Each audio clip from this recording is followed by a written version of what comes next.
الحمد للہ رب العالمین والصلاة والسلام علی نبینا محمد وآلہ وصحبہ اجمعین۔ مکہ مکرمہ روئے زمین پر سب سے افضل شہر ہے، اور یہی شہر اللہ تعالیٰ کو سب سے محبوب ہے۔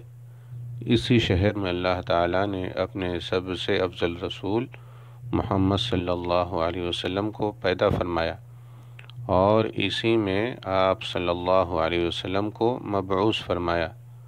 اللہ تعالیٰ نے اس شہر کی اہمیت اور فضیلت کے پیش نظر اس کی قسم اٹھائی ہے۔ اللہ تعالیٰ کا فرمان ہے، لا اقسم بہذا البلد، میں اس شہر کی قسم کھاتا ہوں۔ سورہ البلد آیت نمبر 1۔ اللہ تعالیٰ کا فرمان ہے، وَهَذَا الْبَلَدِ الْأَمِينَ، قسم ہے اس امن والے شہر کی۔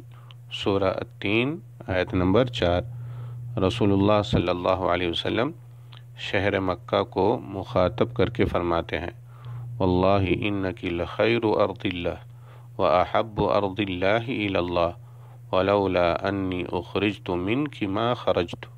اللہ کی قسم، تم اللہ کی بہترین اور اس کی سب سے محبوب زمین ہو، اور اگر مجھے تجھ سے نکالا نہ جاتا تو میں تجھے کبھی نہ چھوڑتا۔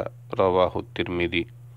رسول اللہ صلی اللہ علیہ وسلم مکہ مکرمہ کو مخاطب کرتے ہوئے یوں فرماتے ہیں، ما اطیبک من بلد واحبک الی ولولا ان قومی اخرجونی منک ما سکنت غیرک۔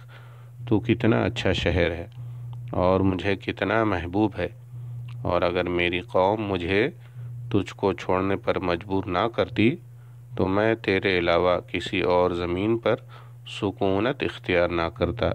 رواہ الترمذی۔ واللہ تعالی اعلم، والسلام علیکم ورحمۃ اللہ وبرکاتہ۔